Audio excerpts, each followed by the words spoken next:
संगवारी हो, राम राम, जय जोहार, जय छत्तीसगढ़। मैं आप मन के सामने जून माह के तीसरा हफ्ता का, बल्कि 6 वर हो गए हैं, 6 वर होना समाप्त हो गया है, तो उसकी पूरी डिटेलिंग आपके पास लेकर के आया हूँ। गाड़ा गाड़ा कन समाचार जमा हो गए हैं, हमन जानबो कि भाई का जरूरी समाचार है उनमें के, आओ आप मन ला का जानना जरूरी है। बात करेंगे छत्तीसगढ़ के समाचारों की जून माह के तीसरे हफ्ते के दौरान। तो आइए शुरू करते हैं। शुरुआत करने से पहले मैं एक छत्तीसगढ़ के बहुत महत्वपूर्ण व्यक्ति को याद करना चाहूंगा, उन्हें श्रद्धांजलि देना चाहूंगा। गणेश राम कुंजाम जी की बात कर रहा हूँ। आप सब उनका नाम जान गए होंगे, उनसे परिचित हो गए होंगे। शहादत को उनकी नमन है। चीन के कायरतापूर्ण हरकत का वो शिकार हुए और शहादत उन्होंने प्राप्त की। अभी हाल फिलहाल चीन और भारत के बीच संबंध खराब हुए हैं और उसकी भेंट छत्तीसगढ़ का एक माटी पूत शहीद हो गया। लेकिन हम अवसरवादी लोग क्या कहें, हम तो शायद अपने प्रश्नों पे ही उलझे रह जाते हैं और ये ढूंढने लगते हैं कि इनसे जी के क्या बनेगा। ना चाहते हुए भी मैं ये काम आपसे करवाना चाहता हूँ, तो आप भी ये डाटा नोट करके याद रखें कि गणेश राम कुंजाम जी कहाँ से थे। कांकेर जिले के चारामा ब्लॉक के रहने वाले गणेश राम कुंजाम जी को आप जरूर याद रखें। चारामा चर्चा में रहा था जब एलियन जैसे साक्ष्य प्राप्त हुए थे, प्रागैतिहासिक काल के साक्ष्य वहां से प्राप्त होते हैं। वैसे गिधाली करके आप उनके गांव जो है उसको भी याद रखना चाहे तो रख सकते हैं। यहाँ मैं मेंशन तो नहीं किया हूँ, लेकिन आप याद जरूर रखें गणेश राम कुंजाम जी को। और उनकी शहादत को नमन करते हुए हम शुरू करते हैं आज का समाचार क्रम। पहले न्यूज में है पद्मश्री फूल बासन यादव। कौन है ये? डोंगरगढ़ की वो शख्सियत जिन्हें छत्तीसगढ़ के पद्मश्री होने का उपाधि जो है वो प्राप्त है, अलंकरण प्राप्त है। पद्मश्री केंद्र सरकार द्वारा दिया जाने वाला एक अलंकरण है। कह लीजिए कि भारत रत्न के बाद पद्म विभूषण, भूषण और तीसरे क्रम पे फिर आप देखते हैं पद्मश्री, उससे सम्मानित हैं। महिला स्व सहायता समूह संचालित करती हैं, खुद भी उससे जुड़ करके अपने जीवन को बदली, एक नई दिशा दी। अपने जीवन की तमाम परिस्थितियों का सामना करते हुए उन्होंने एक बेहतर जीवन खुद के लिए भी पाया और अन्य महिलाओं को भी जागरूक किया है। उनकी जीवनी प्रकाशित हुई है। किंडल एक प्ले स्टोर में आप जाकर के डाउनलोड कर सकते हैं, एक ऐप है और वहां से आप ये पढ़ सकते हैं उनकी जीवनी का नाम है 2 रुपए और 2 मुट्ठी चावल। ये अरविंद यादव करके जो राइटर हैं उन्होंने जीवनी को लिखा है। इंग्लिश में भी उपलब्ध है, यदि आप इंग्लिश में पढ़ना चाहें तो याद रह जाएगा। फूल बासन यादव, संबंध इनका डोंगरगढ़ यानी राजनांदगांव से रहा है, तो बहुत महत्वपूर्ण। दूसरे न्यूज पर चलेंगे। स्वच्छ पेयजल के मामले में भारत के अग्रणी जो राज्य है उनमें छत्तीसगढ़ का स्थान बहुत आगे आया है और इसका जो एक डाटा निकल करके आया सामने, वही डाटा हमारे काम का है। अग्रणी है, ठीक है, नंबर 1 है, नंबर 2 है, इस तरह का तो डाटा क्लियर नहीं करता है न्यूज, लेकिन ये क्लियर हो रहा है कि भाई छत्तीसगढ़ में कितनी उपलब्धता हुई है। तो ये जो बहुत महत्वपूर्ण डाटा है ये आपको याद रखना है। 55 लीटर पेयजल प्रतिदिन प्रति व्यक्ति, इस तरह से जो आंकड़े हैं वो कई बार पूछते हैं और वो परेशान करते हैं। आपको ये डाटा याद रखना है। 55 लीटर पेयजल प्रति व्यक्ति प्रतिदिन जो है वो हमारे छत्तीसगढ़ सरकार या छत्तीसगढ़ राज्य द्वारा प्रोवाइड किया जा रहा है और स्वच्छ पेयजल के रूप में हम अग्रणी राज्य में आगे बढ़ रहे हैं। ये भी सच है कि आर्सेनिक और फ्लोराइड जैसी अशुद्धियां से लगातार छत्तीसगढ़ परेशान रहा है। रायगढ़ की ही अगर बात करें तो यहाँ फ्लोराइड संबंधी अशुद्धियों की समस्या बहुत ज्यादा रही है। आर्सेनिक संबंधी अशुद्धियों की शिकायत आती रही है और रायपुर में तो दूषित जल के कारण फैले हुए पीलिया रोग के बारे में आप सुन ही रहे होंगे या जान ही रहे होंगे। उन सब के बाद भी यह खबर निकल करके आई है, तो आपको जरूर याद रखना चाहिए। वैसे एक योजना चलाई जा रही है, केंद्र सरकार के द्वारा तो चलाई जा रही है, उसके अलावा राज्य सरकार ने भी 2019 में मिनी माता जी के नाम पर अमृत धारा योजना जो है प्रारंभ की थी। इसका उद्देश्य था बीपीएल परिवारों को निःशुल्क नल कनेक्शन प्रोवाइड करना। तो ये योजना अपने सुचारू रूप से चल भी रही है। एक और छोटा सा लक्ष्य छत्तीसगढ़ सरकार द्वारा निर्धारित है कि भाई 2024 तक प्रत्येक घर में स्वच्छ पेयजल उपलब्ध कराएंगे। कैसे? तो भाई वो नल का जल कनेक्ट करके, यानी नल कनेक्शन प्रोवाइड करके। इसके अलावा भी बहुत सारी योजनाएं और चल रही है साथ साथ, जैसे कि अभी बारिश का समय है और वर्षा जल संचय एक बहुत महत्वपूर्ण कार्यक्रम का इस हिस्सा है। वाटरशेड मैनेजमेंट जिसे कहते हैं, वो भी बड़े जोरों शोर से प्रारंभ कर दिया गया है। अच्छा, इससे याद आया, एक और योजना की घोषणा मुख्यमंत्री अपने वार्तालाप के दौरान कर रहे थे और उसे एक अभियान के रूप में शुरू भी किया गया है, रोका छेका अभियान, सुने होंगे आप शायद, तो इसको भी थोड़ा ध्यान रख लेंगे। रोका छेका अभियान जो है वो प्रारंभ तो हो गया है। इसका उद्देश्य क्या है, तो वो आवारा पशु जो है जो कि भ्रमण कर रहे होते हैं या संचरण कर रहे होते हैं इधर उधर, उन सबको एक जगह गोठानों तक एकत्रित करना और उन्हें चारा की व्यवस्था करके देना, उनके आसपास का जो माहौल है वहां सब्जी आदि उत्पन्न करना, एनजीजीबी, नरवा गरवा गुरवा बाड़ी, उससे कनेक्ट करने के तर्ज पर रोका छेका अभियान जो है वो शुरू किया गया। भाई फसल लगाने का समय है और ऐसे में आप खुले में चरता हुआ पशु को नहीं छोड़ सकते। तो छत्तीसगढ़ में पहले से चलता आया है इस तरह का रीति रिवाज, उसे अब एक योजना का रूप दिया जा रहा है और इसे युद्ध स्तर पर काम शुरू भी हो चुका है। बात करेंगे तीसरे समाचार पर, राम वन गमन पथ योजना। ये लगातार चर्चा में रही है पहले भी, और आप सबको ये पता ही है कि राम जी को जब वनवास हुआ था तो उन्होंने काफी लंबा समय छत्तीसगढ़ में भी व्यतीत किया था। और इसकी अगर बात करें तो कई बार फैक्ट निकल के आते हैं कि भाई कहाँ कहाँ या कैसे कैसे, तो इसका एक लंबा सूची है, वो चाहे तो आप टेलीग्राम में मैं लिस्ट दे दूंगा आपको। वैसे अगर आपके पास पहले से हो तो अच्छी बात है, ना हो तो मेरे टेलीग्राम लिंक पे आप ये लिस्ट प्राप्त कर सकते हैं। लेकिन बेसिक क्वेश्चन क्या निकल के आ सकता है, बेसिक क्वेश्चन कि भाई प्रवेश कहाँ से किया, तो कोरिया जिला, और अंत उनकी यात्रा का कहाँ है, वही जो छत्तीसगढ़ का आखिरी कोंटा है, हाँ बिल्कुल, कोंटा तहसील जो है सुकमा जिला, वहां। तो हर चौका करके जगह पड़ेगी कोरिया में और आखिरी पड़ेगा कोंटा में। तो कोरिया से कोंटा के बीच जो उनकी यात्रा का क्रम रहा है, आप कौन से जिले से हैं ये बताइएगा, और आपके जिले में राम जी से संबंधित कौन कौन सा स्थल है कमेंट में मुझे बताइएगा। देखें तो आपके अपने राम जी को कितना जानते हैं आप, और आपके यहाँ कितना समय उन्होंने व्यतीत किया, कहाँ कहाँ व्यतीत किया, कमेंट में बताइएगा कि आपके यहाँ कौन सा क्षेत्र उससे जुड़ रहा है। बाकी ये जरूर याद रखें कि हर चौका से लेकर के कोंटा बन जाएगा।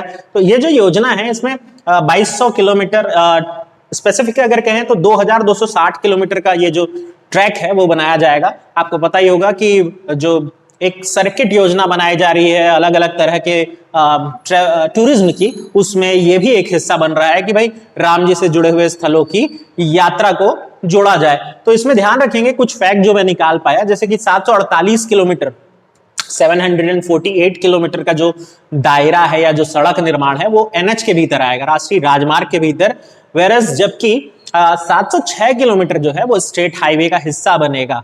तो ये भी एक डाटा है कि उसमें से राष्ट्रीय राजमार्ग कितने होंगे या राज्य राजमार्ग कितने होंगे, ये भी एक आप याद रख सकते हैं एक्स्ट्रा डाटा। तो ये योजना बन रही है और इस पे आप ध्यान रखेंगे, सीतामढ़ी हर चौका से कोंटा तक।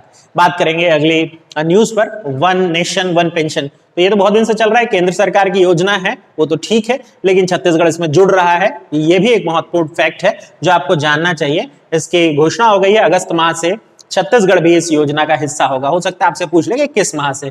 One nation one ration card, यानी आप किसी भी राज्य में रहें, आप यदि राशन कार्ड बनाते हैं तो वो देश के बाकी जगह पर भी वैलिड रहेगा या आप वहां से भी लाभ प्राप्त करेंगे। होता है कभी कभी हम अपनी जगह बदलते हैं, या अभी तो देखे होंगे प्रवासी मजदूरों की समस्या, तो भाई प्रवासी बनते हैं तो फिर अलग उतना ही पचड़े में क्यों पड़ना, तो ये सारा समस्या यहाँ पर हल हो जाएगा।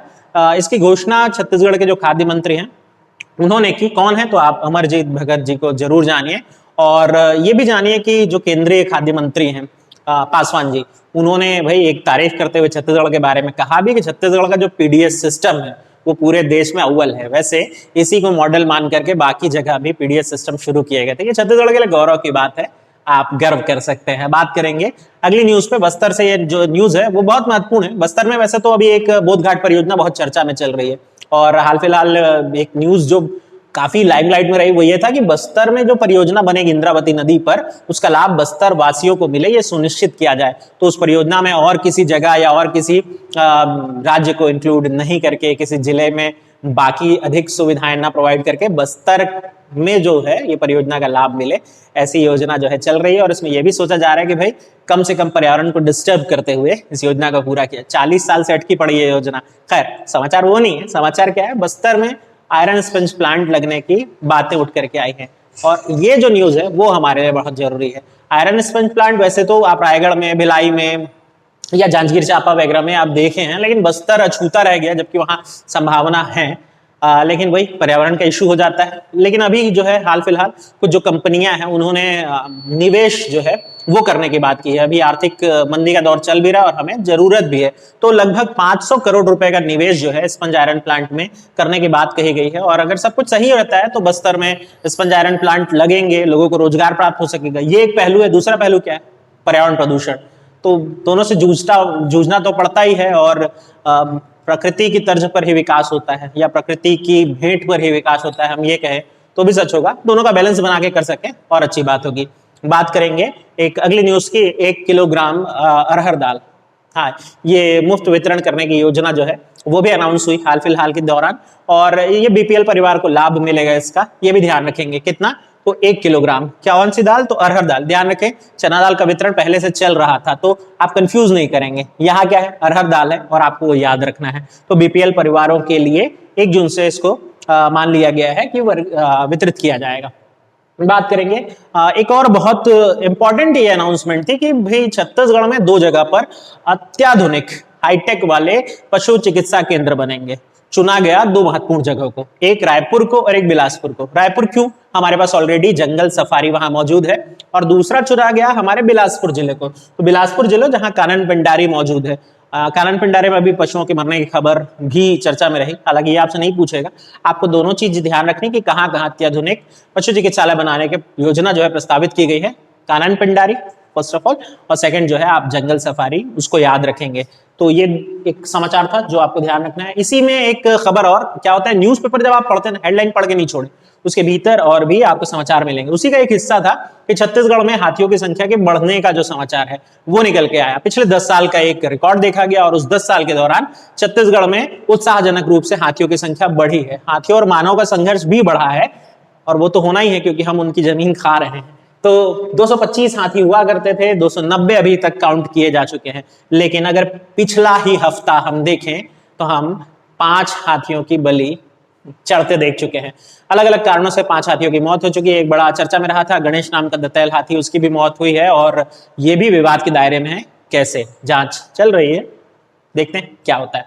बात करेंगे ऑपरेशन मानसून की। तो अभी ये शुरू होने वाला है बस्तर रेंज में, और इससे पहले बस्तर के जो पुलिस जवान हैं उनकी सुरक्षा को लेकर के प्रयास किए जा रहे हैं। उनको जो आवश्यक किट है इस मौसम में सरवाइव करने के लिए, इस मौसम में एक्शन लेने के लिए, वो सब प्रोवाइड करने की कोशिश की जा रही है। और उसके बाद बड़े स्तर पर शुरू होगा ऑपरेशन मानसून। ध्यान रखेंगे, बस्तर संभाग में शुरू होगा, सिर्फ बस्तर जिले में नहीं, यानी बस्तर संभाग के भीतर आने वाले सभी जिलों में।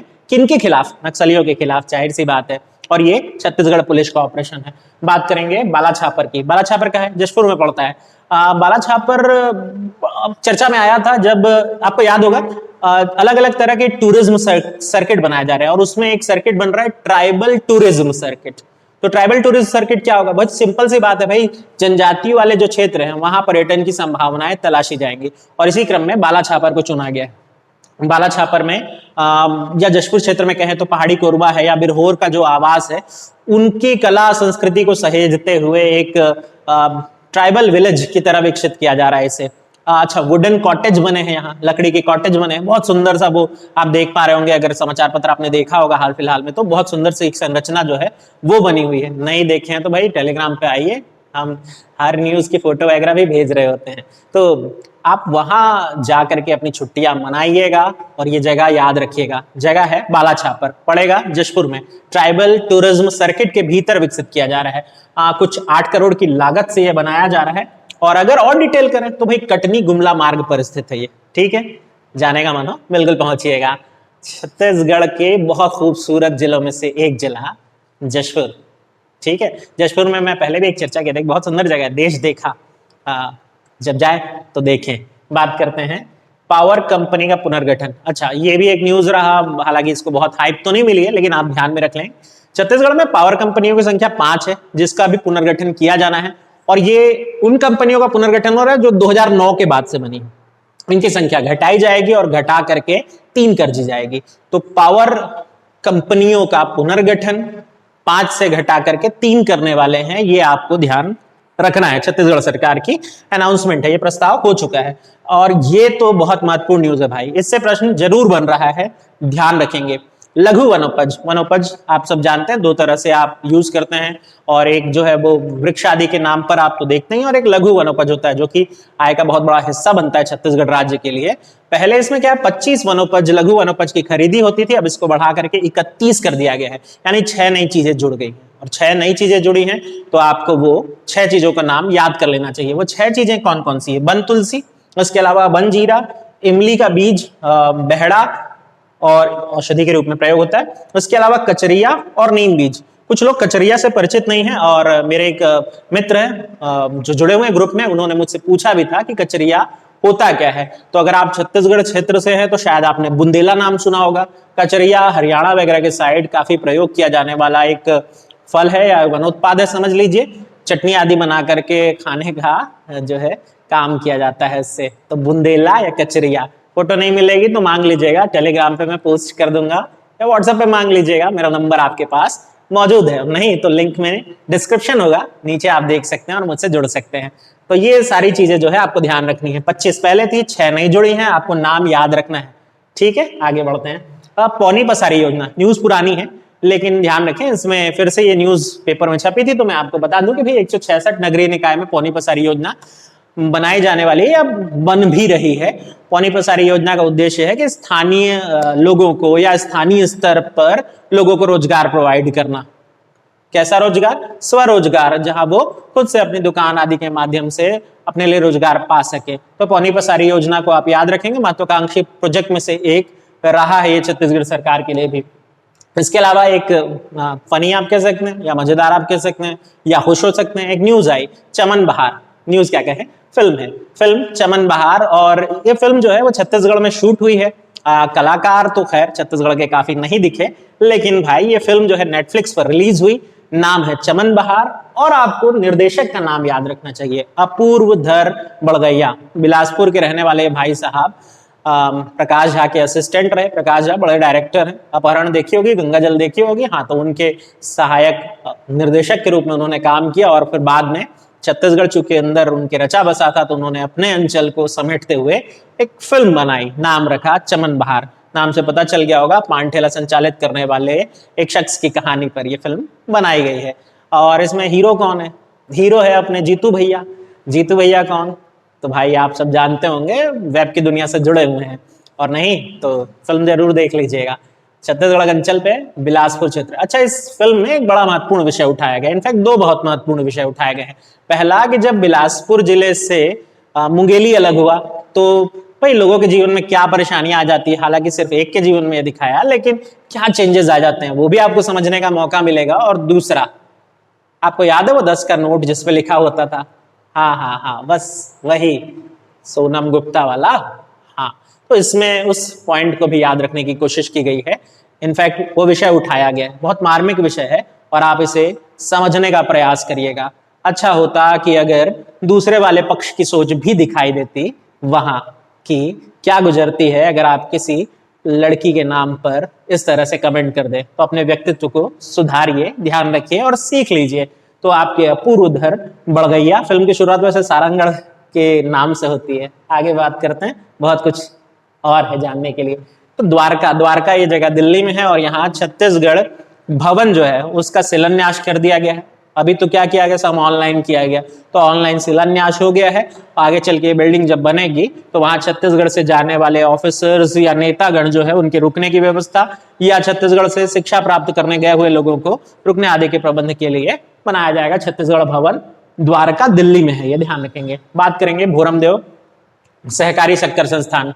विवाद अभी याद होगा, मेरा पुराना वीडियो अगर आप देखे होंगे तो आपको मैं बताया था कि भोरमदेव सहकारी संस्थान अपने मैनेजमेंट को लेकर विवादों में रहा और उसके जो सदस्य हैं उनको या जो अध्यक्ष थे उन तक को हटा दिया गया था और इसमें दोबारा चुनाव होने वाला था। खैर, न्यूज ये नहीं है, न्यूज ये है कि इस जो सहकारी शक्कर कारखाना है यहाँ इथेनॉल बनाना प्रस्तावित हुआ है और अगर ये सब कुछ सही रहा और बन गया तो प्रदेश का पहला इथेनॉल प्लांट जो है वो यहाँ लग जाएगा। 35 एकड़ भूमि में यह लगेगा। कुछ 71 करोड़ रुपए की लागत, 71 करोड़ रुपए की लागत से यह विकसित होगा और PPP मॉडल यानी पब्लिक भी है, प्राइवेट पार्टनरशिप है, उस मॉडल पर यह विकसित किया जाएगा। बहुत जरूरी होगा कि अगर ये प्लांट बन जाए तो काफी सारे लोगों को रोजगार मिल सके और छत्तीसगढ़ को आर्थिक लाभ तो होगा ही होगा। अच्छा, इथेनॉल क्यों जरूरी है? तो वो पेट्रोलियम में मिलाया जाने वाला उत्पाद है और अगर आप गवर्नमेंट की गाइडलाइन ध्यान रखें तो ये तो तय हो गया है कि इथेनॉल जो है वो पेट्रोलियम में 10% मिलाना जरूरी है।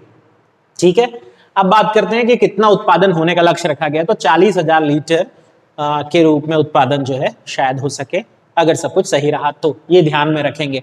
भोरमदेव सहकारी शक्कर कारखाना, कवर्धा जाना पड़ेगा आपको, रामेपुर, याद रह जाएगा। ठीक, बात करते हैं बिरजापुर की। बिरजापुर धमधा में, और धमधा कहाँ है? तो भाई दुर्ग में है। तो हो रही थी एक तालाब का गहरीकरण, और उस गहरीकरण के दौरान मिला है एक सिक्का। सिक्का किस वर्ष का है, कितना प्राचीन है, अभी तो ये पता नहीं चल पाया है, लेकिन हाँ ये श्योर है कि उससे इतिहास का एक नया पहलू सामने आएगा। जब इसकी और डिटेल आएगी मैं आपको जरूर बताऊंगा। बहरहाल अब इस जगह का नाम याद रख लेंगे, बिरजापुर धमधा। यहाँ तालाब गहरीकरण के दौरान एक प्राचीन कालीन सिक्का जो है वो प्राप्त हुआ है। बात करेंगे धर्मपुरा की। धर्मपुरा रायपुर में है, और यहाँ छत्तीसगढ़ का पहला हाईटेक स्कूल बनाया जा रहा है। आपको याद होगा सरकारी स्कूलों में अंग्रेजी माध्यम में पढ़ाई का अनाउंसमेंट हाल फिलहाल में किया गया था। 40 स्कूल चुने जाने वाले थे, और पहला जो है वो धर्मपुरा है। पहला हमेशा महत्वपूर्ण रहता है। तो छत्तीसगढ़ के पहले हाईटेक सरकारी स्कूल के रूप में इसे विकसित किया जाएगा। रायपुर में ही और स्कूल चिन्हित करके काम शुरू हो गया है, लेकिन ये वो पहला जो है चुन लिया गया है। आगे बात, अच्छा रायगढ़ में कहाँ बन रहा है पता हो तो कमेंट में बताइए। रायगढ़ वाले जो या आप अपने जिस जिस जिले से हैं और मुझे देख रहे हैं, तो आप बताइए कि आपके जिले में कौन से स्कूल को चुना गया है। आपके कलेक्टर साहब कर रहे होंगे इस पे काम। बात करते हैं छत्तीसगढ़ में 4 नए सहकारी बैंक। सहकारी क्या होता है? कोऑपरेटिव, जहां बहुत सारे लोग मिलजुल करके एक साथ एक उद्देश्य के लिए काम करते हैं। तो 4 नए सहकारी बैंक प्रस्तावित हुए हैं, जिसमें 2 तो बनने वाले हैं। जाहिर सी बात है, रायपुर संभाग के भीतर जिला अभी तय नहीं है, और 2 बनेंगे दुर्ग संभाग के भीतर। छत्तीसगढ़ में ऑलरेडी 6 हैं। कहाँ कहाँ है? यदि पता है तो कमेंट में बताइए, और नहीं पता तो मैं आपको कमेंट में लिख करके जवाब दे दूंगा। लेकिन एक प्रयास आपकी तरफ से भी बनना चाहिए। तो भाई ये कुछ खास समाचार थे जो आपको ध्यान रखने चाहिए थे इस हफ्ते के। लेकिन यहाँ पे खत्म नहीं हुआ वीडियो, छोड़ के जाने की कोशिश नहीं करें। कुछ एक और समाचार रहे, जैसे कि अगर मैं बात करूं तो एक बड़ा अलग तरह का समाचार था, कोरबा जिले से जुड़ा हुआ। और क्या समाचार था? एक आंकड़ा कलेक्ट किया गया और उसमें यह पता चला गया कि गाज गिरना समझते हैं? हाँ, बिजली गिरना, आकाशीय विद्युत। हाँ, तो उस घटना की अगर देखें तो उसमें कोरबा टॉप पे भाई। यानी आकाशीय विद्युत बिजली गिरने या गाज गिरने से होने वाली क्षति के मामले में कोरबा टॉप पे है। हमारा जिला भी है, रायगढ़ भी है। इसके अलावा और भी कुछ जिले हैं, यहाँ मेंशन नहीं है। तो आप कोरबा को याद रखें, रायगढ़ को याद रखें, महासमुंद, ये सब बड़े परेशान रहते हैं इस तरह के घटनाओं से। इसके अलावा एक शब्द है तुपक्की या तुपकी। अच्छा याद आया भाई, आप सबको गुंजा पर्व रथ यात्रा की बहुत बहुत शुभकामनाएं। तो ये जो तुपके है, ये बांस से बनने वाला एक वाद्य यंत्र समझ लीजिए, जो कि गुंजा पर्व के अवसर पर बजाया जाता है या दागा जाता है, इसे कहते हैं। हालांकि चाइना का इसमें भी प्रवेश हो गया, वो ये भी बनाने लगे। देखें कहाँ कहाँ घुस आया चाइना। तो चाइनीज प्रोडक्ट आपके जीवन से निकाल पाना काफी मुश्किल दिखाई देता है, प्रयास करते रहिए। तो ये जो है आप शब्द याद रखेंगे। ऐसे और भी छोटे छोटे समाचार हैं जो मैं अपने टेलीग्राम पर भेजता रहता हूँ, जो यहाँ तो शायद उतने जरूरी नहीं लगते, लेकिन आपके एक्स्ट्रा नॉलेज के लिए वो जरूरी हैं।